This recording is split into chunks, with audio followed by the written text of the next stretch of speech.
بعناية إلهية التقى القديس الأنبا أنطونيوس أبو الرهبان ومؤسسها في العالم بالأنبا بولا الذي سبق بسنوات طويلة في حياة رهبانية خفية وسط البرية لا يعلم عنه أحدا سوى الله الذي كان يعول بغراب يقدم له نصف خبز يوميا لعشرات السنين.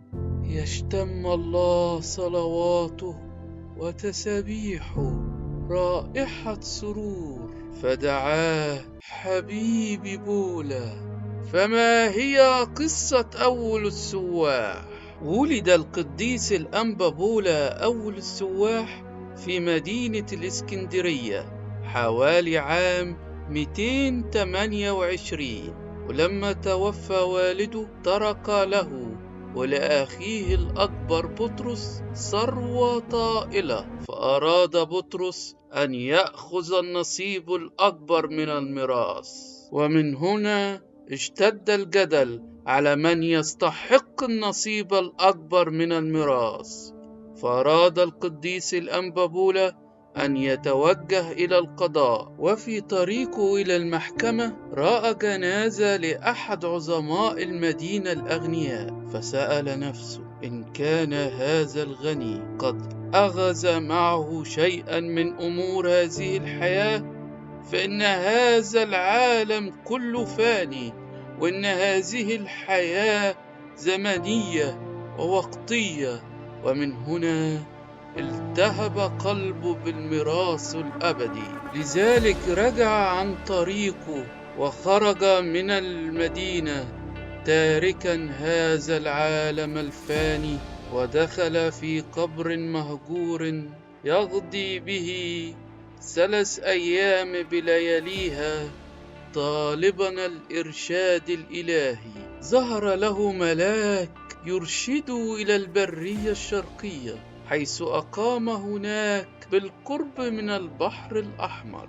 عاش بولا أكثر من 80 عام لم يشاهد فيها وجه إنسان، وكان الرب يعوله ويرسل له غرابا بنصف خبز كل يوم، كما كان يعيش من ثمار النخيل والأعشاب الجبلية ويرتوي من عين ماء. أما عن قصة لقائه مع الأنبا أنطونيوس، ظن القديس الأنبا أنطونيوس إنه أول من عاش بالبراري، فأرشده ملاك الرب بأن في البرية إنسانا لا يستحق العالم وطاء قدميه، من أجل صلواته يرفع الله عن العالم الجفاف ويهب مطرا.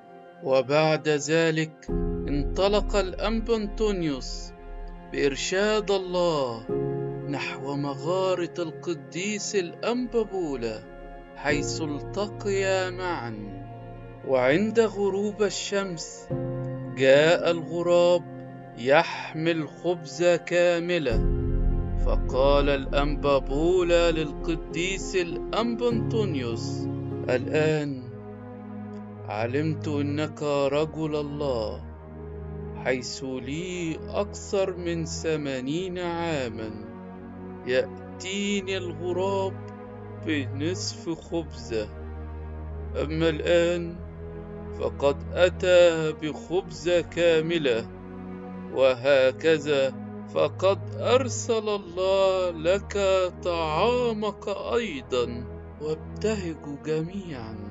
وفي نهاية الحوار بينهم طلب الأنبا بولا من الأنبا أنطونيوس أن يسرع ويحضر الحلة الكهنوتية التي للبطريرك البابا أثناسيوس، لأنه وقت انحلاله قد قرب. فرجع القديس الأنبا أنطونيوس وهو متأثر للغاية، وإذا جاء بالحلة وعاد متجها نحو مغارة الأنبا بولا، رأى في الطريق جماعة من الملائكة تحمل روح القديس الأنبا بولا متجهة بها نحو الفردوس، وهم يسبحون ويرتلون فرحا. وكان ذلك في عام 343 ميلاديا.